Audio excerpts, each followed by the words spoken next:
glad to see you.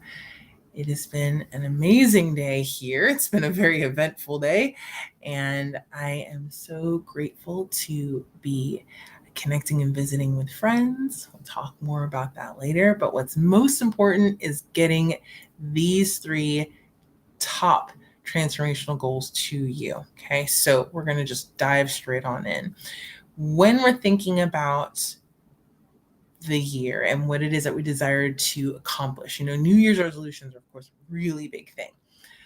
I'm moving beyond. I'm not talking about just, okay, I'm going to lose weight. I'm going to stop this. I'm going to start that, right? It's about going, okay, what I do for the next year is one thing. But what I'm really choosing to think about is what happens to my life in the long term. Instead of us just going with the, I'm just going to do this thing for tomorrow. I'm just going to do this thing to, just hit this one goal and then come back. We're not doing that.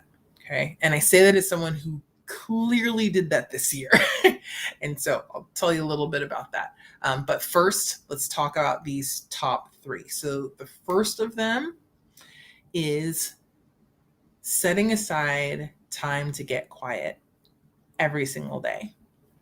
Having quiet time, whether that means you're doing quiet time with journaling, if that means quiet time to just be in a place of just stillness and choosing to just still your mind, allow your creator to speak, and versus constantly going, even if it's just to just be still. I cannot stress how important it is to have that time each and every day. That is a goal that I have. Some days it works and others it's just blah.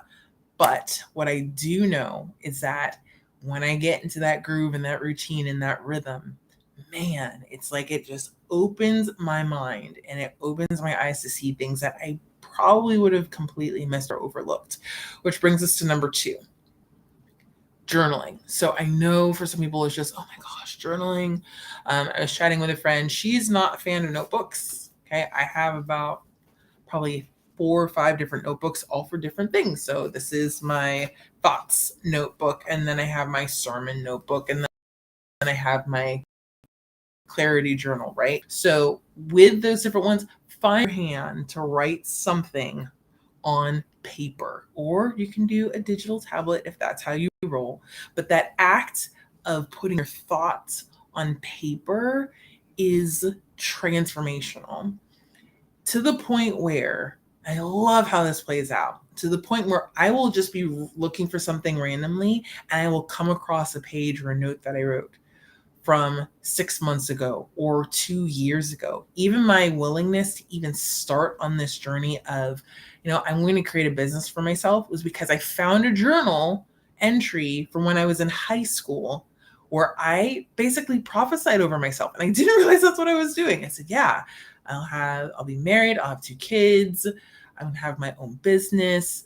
I'll have my own garden and we'll be growing our own foods. And I'm thinking, who the heck is this kid? Because that was so not me, but somehow that's what I needed to write. Okay, so it's realizing that have the ability to minds going and those thoughts churn and your brain's going, I'm waiting for a moment to make that happen. I'm going to show you and I'm going to help you to see things that you didn't even realize were possible. Okay, so 1 is quiet time, 2 is journaling. Okay, 3, this goes right along with it. Oh, it's over there too, is to actually map out a plan. Okay, so it goes along with that idea of writing things out. I can say without a doubt, we started this year, we did vision boards in my community, our Facebook group. We'll probably do that again.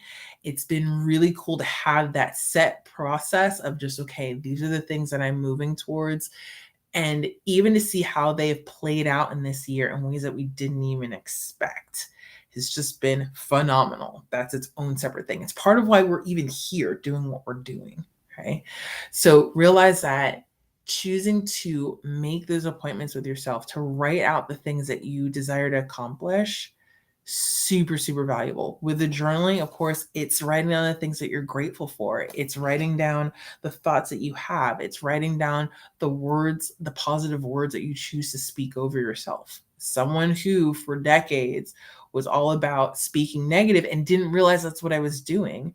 I was very critical of myself. No longer. Yes, there are times where I correct myself, but it's not from a place of condemnation. Super huge. And it is possible. So cannot stress that enough. Okay.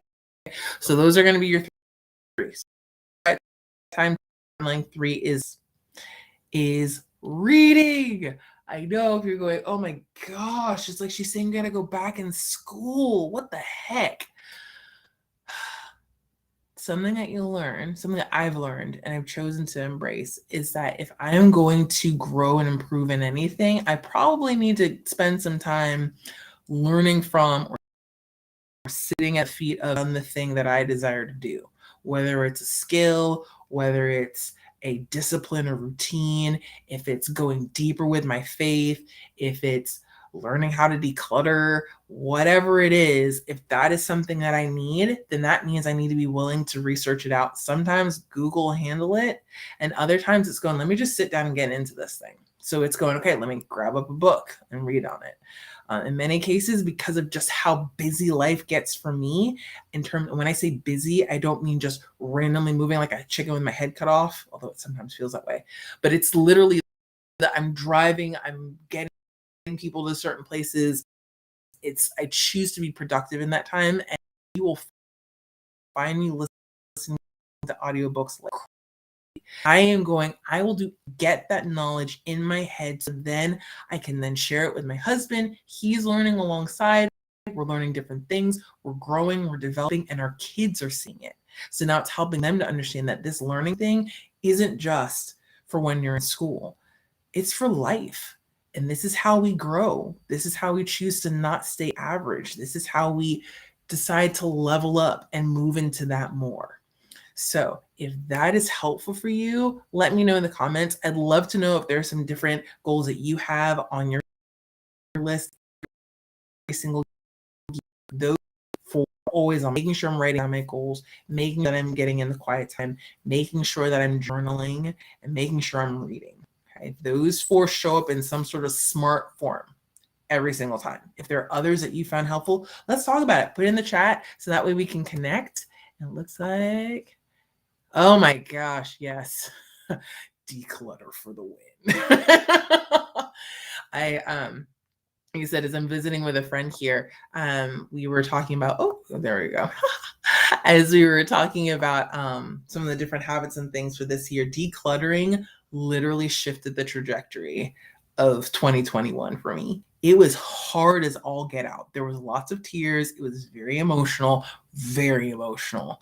But from that, I mean, just explosion of growth. I mean, just phenomenal stuff. Okay. So whatever it is, you'll hear it in that quiet time to then apply it through the reading to then get it done because you're writing down the goal and you're journaling that process. They all flow together. Okay. Phenomenal stuff. Okay. So I know we are almost at time. I did promise that I was going to share this little story with you so then you can know my thoughts on the goals versus resolutions. So I'll make it super quick. Right. So, I'll be sure to share that with my friend.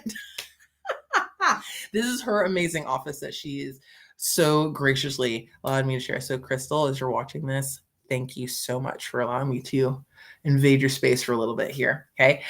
So earlier in the year, one of the things that I had on my vision board was, okay, I'm going to restore my core because it was really just a hot mess after having kids, and I was going to get into a good place in terms of body fat percentage. That's always been my thing versus weight, right? So I set the goal and I worked towards it and I worked towards it and I worked towards it, and I got there by April and I was excited, and then I stopped. Don't ask me where I am right now. Okay. And it's realizing that I am very much one who will set a goal, and once I hit it, I'm just, yay, okay, now I can go back to normal. Okay. When it comes to reading and learning and journaling and planning, that pushes me to keep going. That's the one place where I'm not able to just stay the same. Routine for me is sometimes difficult if it's not something I switch up or make special, or accountability, whatever the case is. It can be hard to sustain sometimes. Those 3 plus a bonus, so those 4, all work together no matter where you are. Whether you're just at home with your first child and going, what the heck have I done? Been there. Or you're in the, I don't know why this job, I feel like God called me to do this work, but now I'm really just going, maybe I made a mistake. Those 4 will help you to figure out what your next steps are. If it's the, I'm home and I feel like I'm running and taking care of everybody else, and I'm basically a glorified servant to my husband and kids, those 4 are going to help you to figure out what your next move is. Those 4 transformed everything. Okay. Something that I wish I had employed more right out of school when I was on my own. Grateful that I have it now and I share it with you. So have a great rest of the day. Yep, because we're way over time. Have a great rest of the day. And